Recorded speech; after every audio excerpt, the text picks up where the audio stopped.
you, isn't it? It is Aloy, isn't it? I'm remembering your name correctly? Are you the old friend Tirsa told me about? I don't know you. I see you don't recognize me. Well, it was a long time ago.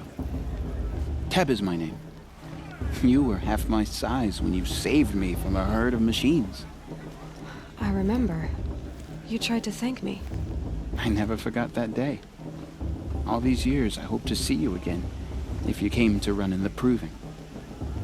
As you can see, I didn't turn out to be much of a hunter. I served the tribe as a stitcher instead, a maker of garments and armor. In preparation for this day, I've made an outfit for you. I hope you like it.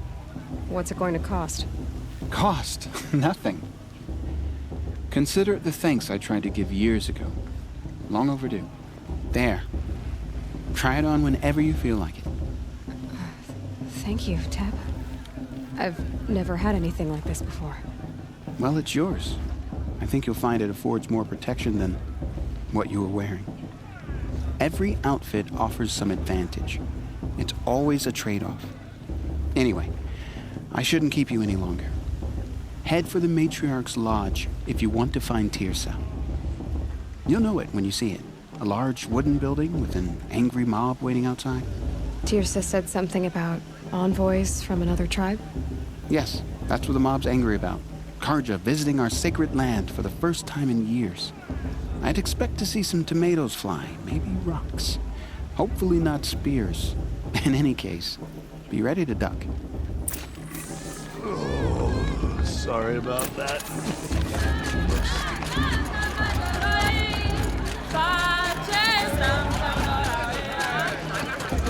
John, get down from there. Bad enough you're drunk. Why do you have to go climbing houses? But not with this girl. You'll have to tell this It's when not I'm supposed gone. to go climbing on other people's roofs, huh? On my Mother's Day, the proving was a solemn occasion. Aloy, over here. These cursed cards are honored guests. In a moment, we shall bless the proving. But first, we have guests to welcome. For 2 years, we have been at peace with the Karja. It is time to restore our bonds of trade with Meridian. These envoys come to us under a banner of peace.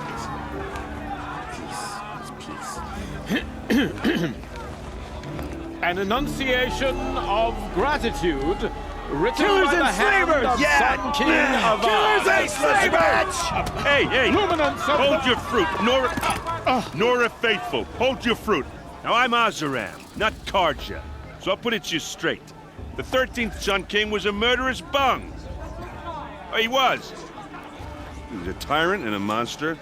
He raided my tribe for blood sacrifice, just like yours. My own sister was taken. I hated the Karja. But the 13th king is dead. 2 years now. Now, who killed him? The 14th.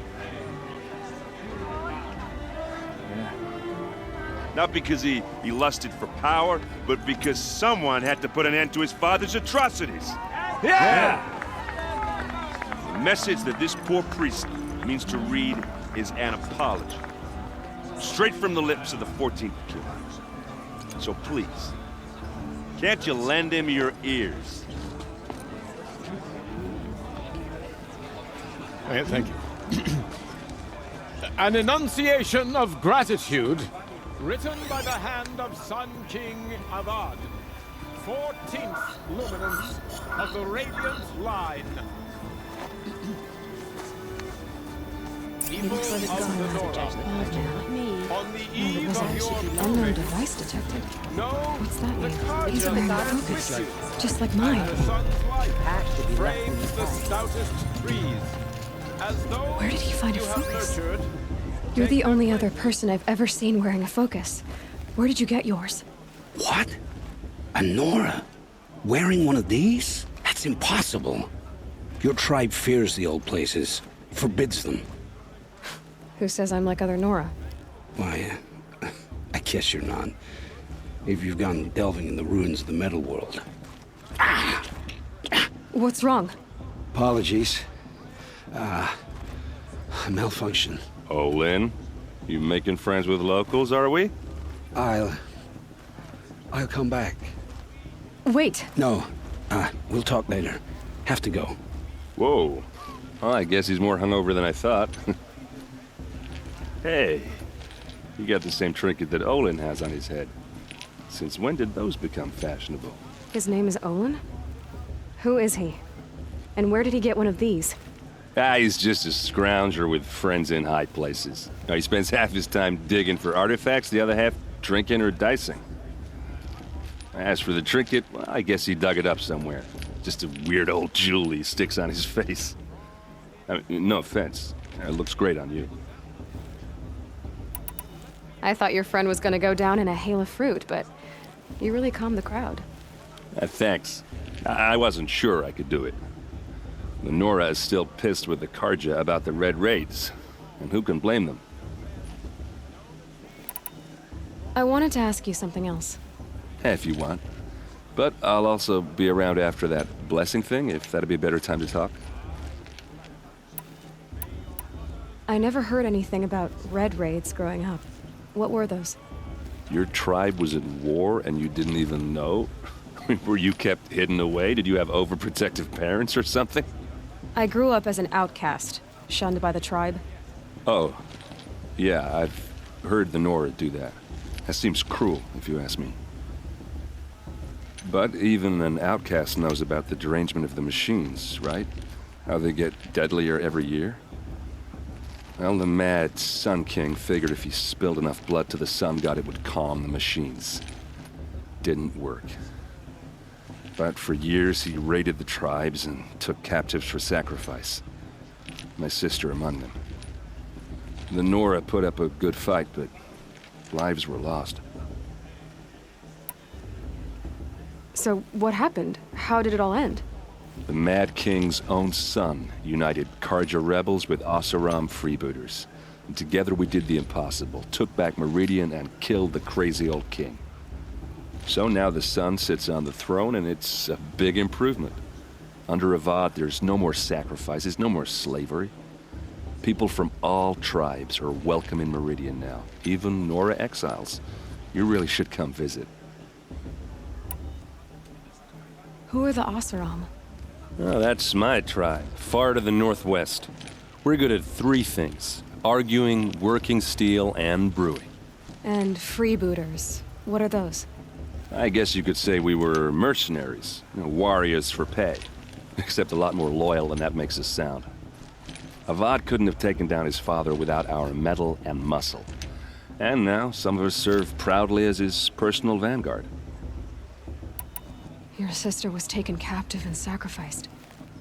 That's terrible.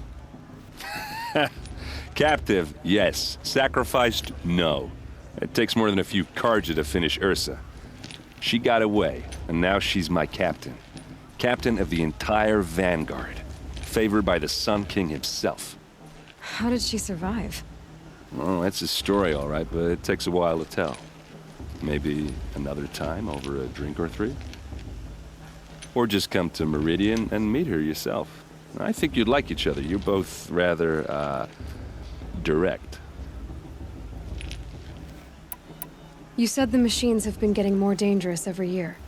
Yeah, I don't have to tell you that, right? First I've heard of it. Oh, I'm sorry. I just assumed everyone knew. Well, the way I hear it, 15, 20 years ago, the machines weren't always pissed off like they are now. When a hunter came at them, they'd spook and run. So it was hard to take them down, but not dangerous, so long as he was smart enough to jump out of the way. But then the derangement starts up and everything changes. Now, when a hunter fires a shot, the machines snarl and charge right at him. A few more years pass and they start attacking people on sight. Going anywhere becomes a major risk. If that wasn't bad enough, entirely new kinds of machines start showing up. Bigger, meaner, and heavily armed. Like the Sawtooth. Yeah, 10 years ago, that one. But every couple of years or so, something worse comes along. Believe me. So what's making it happen? And no one knows. And the machines, well, they aren't telling. If the Karja have such a cruel history, how did you end up serving them? The last king and his men were butchers. But the new king wants peace. There's nothing cruel about that. Besides, the Karja don't just fight, they build. But take Meridian. Next to it, everything else is just a bunch of sticks and stones.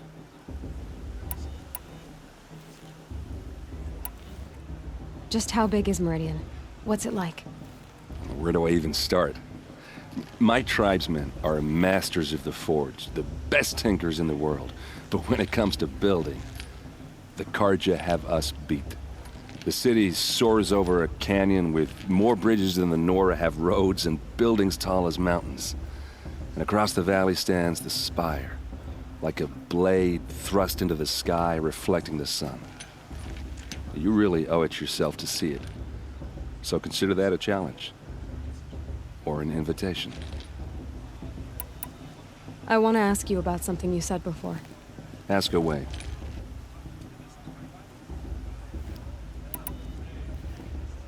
What else do you know about Olin? Is he really that interesting? I'm starting to get jealous. Well, he scours the wilds for ruins, digs up stuff, and sells it to nobles. When he's not scrounging, he's scouting. Exactly the skills you want the man guiding your expedition to have. I've known him for a few years. He's a loyal companion, cares for his family, holds his drink well enough. I like him, but besides that, not much to tell. I should make my way to the blessing. Yeah. Look, maybe I shouldn't say this, but it's obvious that you don't belong in this backwater. I mean, you're smart. You're obviously capable, and, well, I mean, look at you. What are you talking about? You know what. All right, if you ever visit Meridian, look me up. I'll show you around, make introductions. It'll be a whole new life, if you want it. Anyway, I have to go to that blessing thing, too, so, see you around, maybe?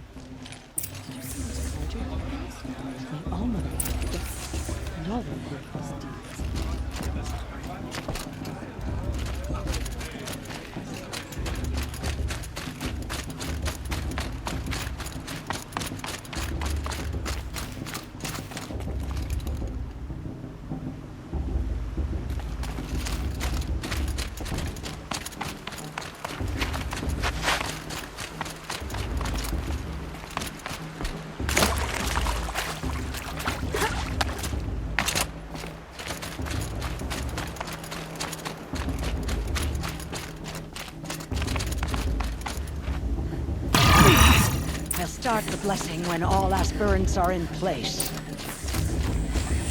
Aloy, take your place right there. The prayer lantern is yours. I made it for you. Blasphemy. Sisters. Aspirants, before each of you sits a prayer lantern crafted by your mother. In her honor, light its flame.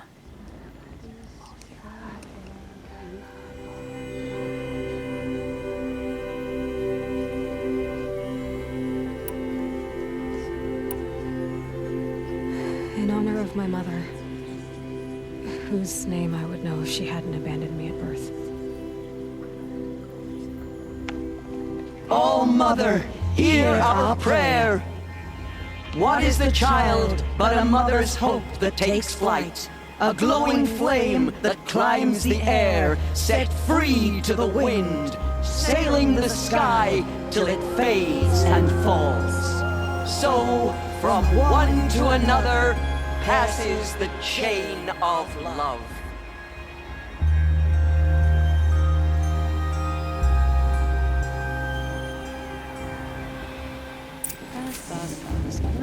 There's Olin. I have some questions for him.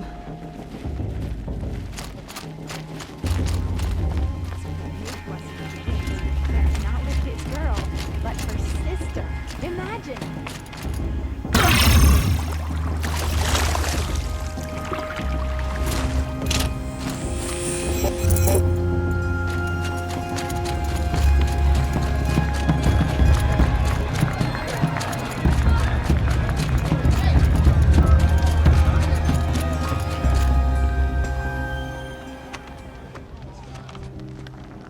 motherless chuff.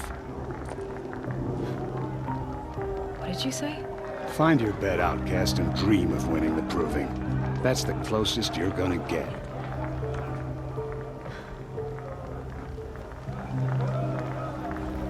Oh, this is the bed house? With you standing guard, I figured it was the latrine. Your very presence here.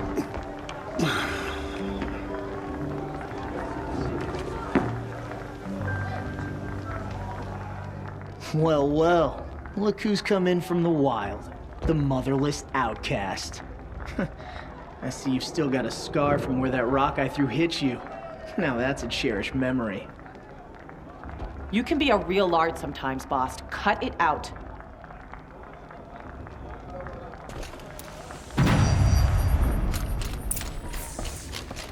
Aw, you even try to dress like a real Nora. Not that it fools anyone. So this is how it's gonna be with you, is it? This is how it's gonna be with everyone, outcast. You belong in the wilds, not Mother's heart. And you definitely don't belong in the proving. You can sense it. You already know you're gonna lose. I've trained all my life for the proving. I'm not afraid of you. I'm not afraid of anything. Really? Confidence is quiet. You're not. You know, I often think of the day I gave you that scar. It's a cherished memory. What I remember is how the other children saw that you were a monster. But I suppose you leave that part of the story out when you tell it, don't you? I branded you that day to mark your shame. All you did that day was make me stronger. Just wait. I'll show you tomorrow. Yeah, right. This is boring. Time for Boss to get some sleep. You'll be the one surprised tomorrow, outcast. Not me. Oh, are you gonna shut your mouth? Because that would be a surprise.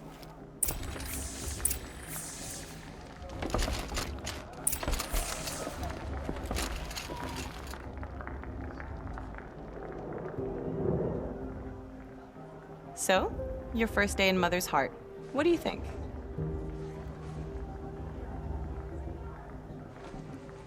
You've never slept in a Nora lodge before. Not very private.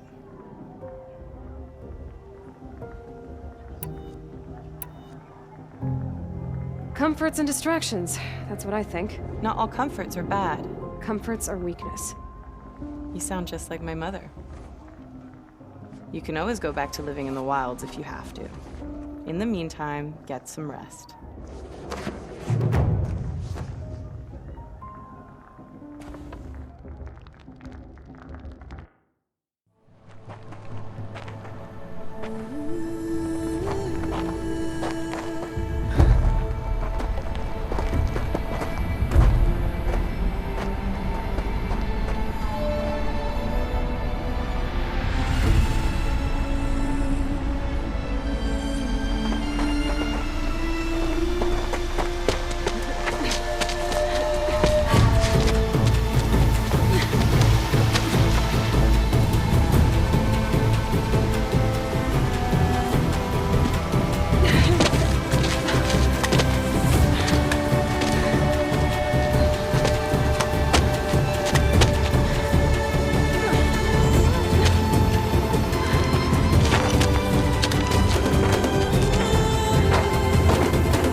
Braves!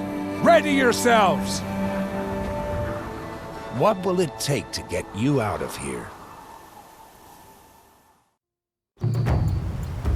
It's a grazer!